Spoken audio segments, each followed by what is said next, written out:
day, thankful for the way the rain hit my face. A lot of people didn't wait, but I did. I could give them now, but I'ma live.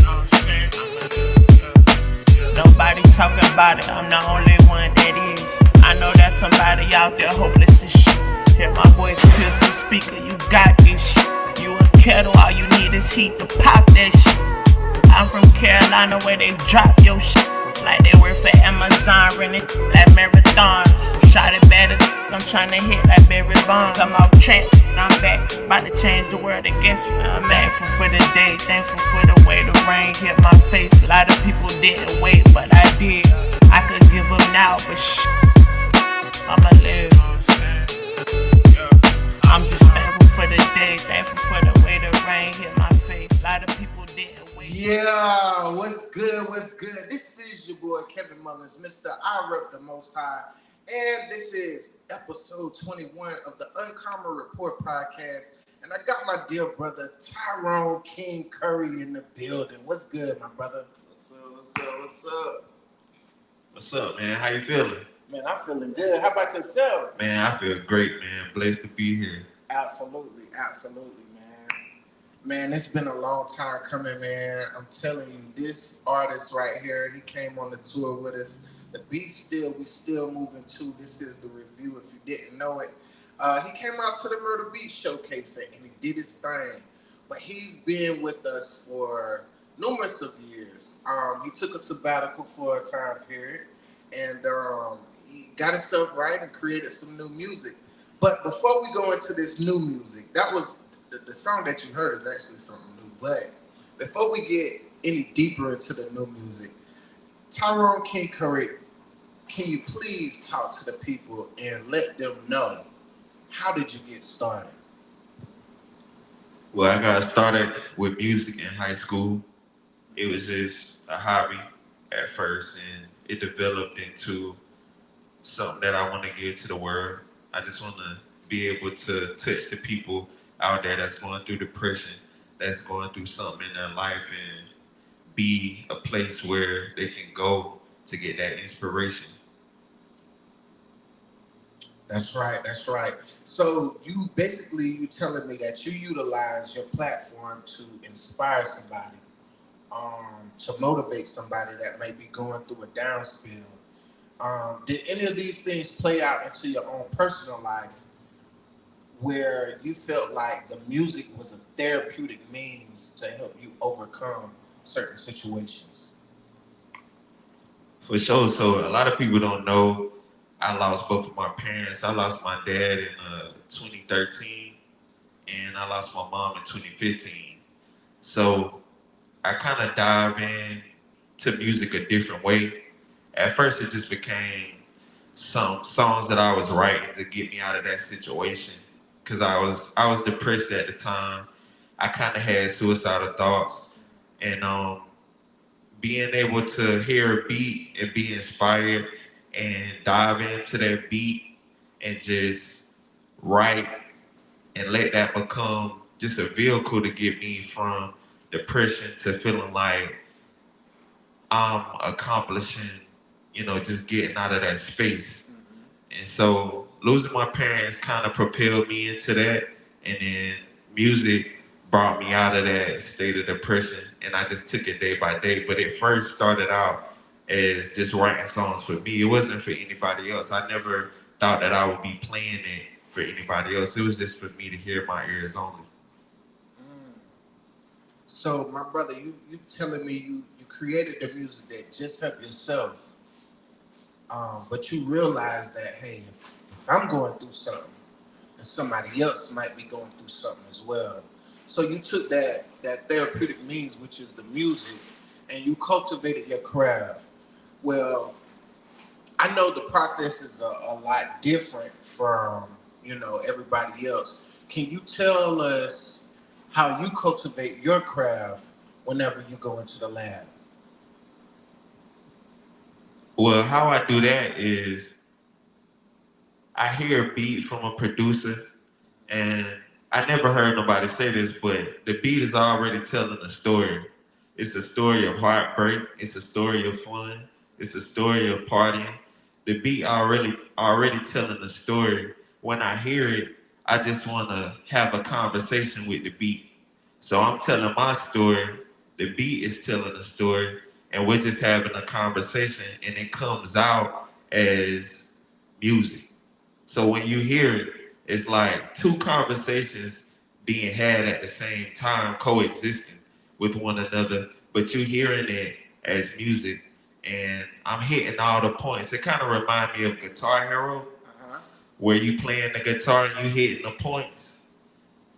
Beats have those pleasure points too. Okay. You see what I'm saying? Okay. And so when I get on the beat, you find those pleasure points and people hear it and it becomes whatever it becomes after that, whatever you make it.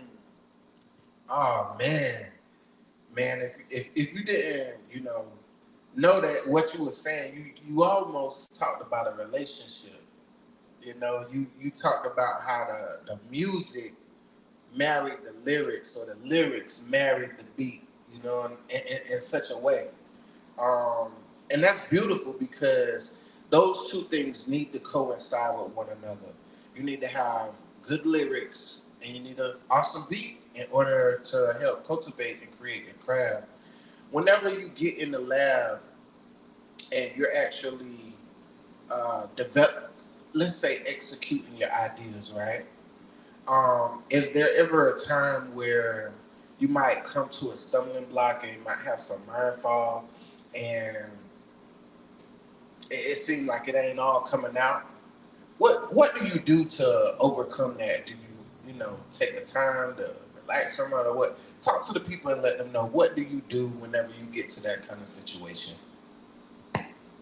Now, but when I get to a situation like that, it's kind of like you said, it's kind of like a relationship. So sometimes you just got to know when to leave a relationship when it ain't serving its purpose. So when I hear a beat, I might be able to think of something. I usually have a process that goes a little something like this. I hear a beat. If I can't think of anything right then, I'll give the beat a day or two. Okay. Sometimes I like the beat initially when I first hear it. I might not like it the next day. But after it made it through that process, then it goes into me writing to it. Sometimes I may not like what I wrote to it. I might end it there. But if it made it through that process, then I'll go to recording it. Sometimes I don't like the way I sound on the beat. Gotcha. So then I end it. But if it made it through that whole process and it made it to the recording where I'm actually put my voice on it and I mixed it down and now I'm listening to it and I want to put it out to the people, I'm married. You know what I mean? Right. You engaged with it. I'm engaged with it. I got on one knee. Yeah. You know what I mean? You may not want to put your side girl on Facebook. You see what I'm saying? Yeah. But once you get married, you get on that knee, you don't mind putting, look, this is me right here. The main thing. This the main thing right here, and I'm not ashamed of it. You know what I mean? That's right. So once I reached that process, I got on one knee with the beat and I'm ready for the people to see it. That's kind of how I view it. It's kind of like you said, a relationship. Absolute, man. And you definitely got to have the relationship aspect with the music. If you're going to do this and going to be staying true to this, you got to marry with one another. Find you a good producer. And if you can't find a good producer, start somewhere. Go on YouTube. Other artists have said that they use BandLab. Some people have used GarageBand to find these other parts in their relationship when it comes to the music. But moving forward, tell us about a time that you experienced with the music when you didn't think it was for yourself and you had to take that sabbatical in order to recultivate the land of what you was developing with the music. Man, basically, I was creating music, just fun music. You know what I mean? You kind of get caught in the atmosphere of what's going on at the time. You kind of hear artists that's making it and that's getting signed, and you kind of get caught in the loop of trying to sound like what music, the current state of music is in its current state. And that's what I was finding myself doing. And it's a purpose for that music because people are gonna go to parties. And people want to have fun. So it's a purpose for that music, but it's also a balance too. Hip hop can't just all be one sided. Right. You also need that hip hop that's gonna make you feel something. Mm. You know what I mean? And I feel like sometimes people become fans of songs. I was talking about this the other day. When you become a fan of a song, when the song is done being promoted, when it's not as hot, those fans die with the song. But if you become a fan of that artist, no matter what that artist drop, they don't care what Taylor Swift put out. Talk. They gonna listen to it because Taylor Swift is on the song. You know what I mean? But if you become a fan of the song, when that period die, those fans die too. Mm. So I just been locked in trying to become a better artist instead of trying to promote my music per se. I'm trying to promote myself as a person. I want people to like KingCurrie the person. Right. And then what I put out, they're gonna be like, oh, I remember him. He was that guy that, you gotta draw that bridge, that connection with your fans. I feel like that's a mistake that we make as up and coming artists. We promote our music. We make our music the superstar. We make our albums the superstar. But really, we're the superstar. We're the artist is the superstar. So promote yourself, and then people gonna catch that music because, hey, I like that guy. I'm scrolling through his page trying to find that video where he was giving that giveaway. Right. He was giving out them free Jordans. Yeah. And I just so happen to see, oh, he make music too. You see what I'm saying? Yeah. So, but labels want us to feel like, their artists are doing it a certain way, and we like to copy that, but it's really the opposite. You see an artist, they get signed, the first thing they do, you getting to know. You getting to know who they are as a person. So, I hope that answered the question. I forgot. You good, my brother. You good, my brother. But you started diving off into record labels. But you yourself is, excuse me, bad terminology. You yourself is a indie artist, correct? Yeah. So as an indie artist, right? What do you enjoy most about being an indie artist outside of you not being signed to a label or a major record deal? What do you enjoy the most about being an indie artist? Oh my God, but I could stay on this all day right here. Just being an indie artist, man. The labels already making us feel like we need them. They need us. The labels need the artists. You know what I mean? We're the commodity. We're the product. Right. You know what I mean? But as long as we feel like we need to sign a record deal, we're gonna always stay in the state of, I gotta get this record, I gotta get this record deal when really the power in our hands. The power is in the artist's hands. It's always been in the artist's hands. Especially when you connecting with the people. That's the only thing that's lacking in a lot of up and coming artists are the people. You know what I mean? But once you get the people involved, you can sell anything. It's marketing 101. Once you got the people, you can sell anything to them. Absolutely. So being an indie artist is fun because I get to wake up and create what I want. I get to put it out when I want to. I get to do whatever I want. I don't have any stipulations on what I can accomplish, what I can do. And it's actually, I feel like it's better because I don't have to be shelved. I don't have to be on a wait, to do anything. It's all on me. But artists sometimes are some of the laziest people I feel like in the world. Why you say that? I say that because, it's up to us. You know what I mean? I'm lazy. I'm talking to myself when I say that. I'm lazy, bro.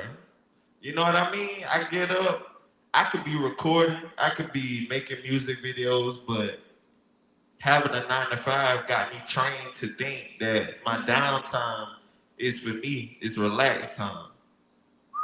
You know what I mean? Because when you have a 9 to 5, you letting somebody tell you when you could go to the bathroom. You letting somebody tell you when you could take a break, when you can eat.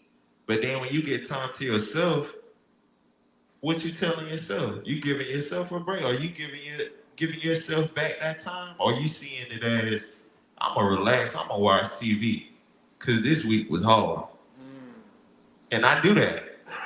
I don't keep myself on a schedule. I don't wake up at 8 a.m. like, you know what, Tyrone? You need to get up and accomplish this right here by 12. I watch TV all day. Some people play the video game. So would you, how can you take that energy and reverse it, right? Because you're talking from the lazy artist perspective, right? What if you took that time and gave yourself 2 hours to create, whether it was writing, recording, or creating the content? Do you think that would be somewhat more prosperous to you as an artist? Absolute. I know you would.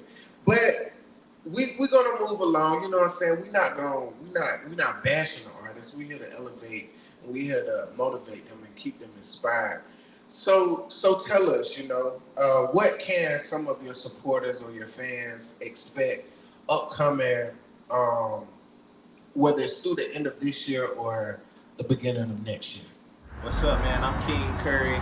I'm the Standing on Business Trapping Pain Party feature artist of the night. I'm the Standing on Business Trapping Pain Party feature artist of the night. Y'all come out and catch the vibes right here at Paso on March 30th. It's Saturday. Make sure y'all come out at 8 p.m. It's Saturday. Make sure y'all come out at 8 p.m.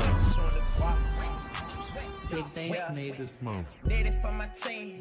I just want the green. She just popped that bean. She just sit that lean. Now that got wings.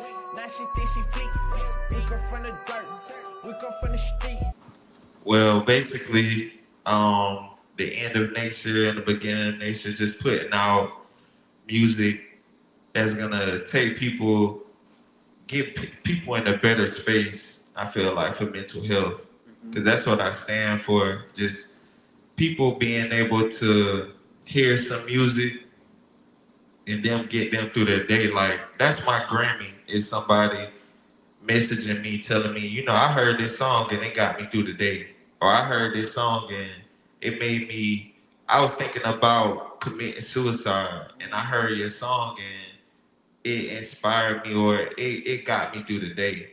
And that's my Grammy. That's what keep me making music. Whether it's fun music, whether it's hip hop, whether I'm rapping, it doesn't matter. As long as somebody hitting me up, I want to be the voice for those voiceless people. It's some kid right now in Missouri or Maine or West Africa.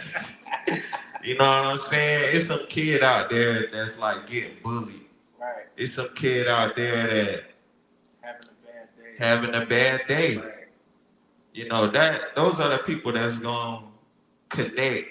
I mean, it doesn't matter what you represent, as long as you representing something that people can get behind, because those are the people that's gonna buy your merch. Those are the people that's gonna come to your show when they connect with you as a person and as an artist. So that's what I make music for, and I feel like those are the people that's gonna buy my stuff. You know what I mean? So that's why I do it for. That's what keep me making music. Absolute. You've heard it here first from my dear brother, Mr. Tyrone KingCurrie. Where you from, man? Where you from? Hey, I'm from the legendary Connie, man. Man, South Carolina. Ain't no place like Swamp Falls. Hey, a beautiful place though. I don't let nobody talk down on because like population 6,000. I don't let nobody play with because people from New York don't let people play from New York. So that's how I feel about man. Hey, Absolute. My brother, you've heard it here once again on the Uncommon Report podcast. This is your boy, Kevin Mullen, signing out with brother Tyrone, KingCurrie. This is Common Ground. Blowing up. We sit like a beach. Bobby and Currie. See it to the lead. All they do is tweet. Run up on your block. Told that heat. Running in that coupe with that tent. You can't see. Yo, I just wanna talk. That should be my remedy. Yo, all they do is talk. They don't want no enemy. Yo, boy, I push that demon. That just look like Bumblebee. Yo, shining on these. Oh, they thought it was to me. Yo, gas, I be lit. That bitch got me Japanese. Yo, run up on your block. All my need is cleats. Yeah, party nigga broke. And I speak that Japanese. Big rock. I just want to guap. I just want to guap.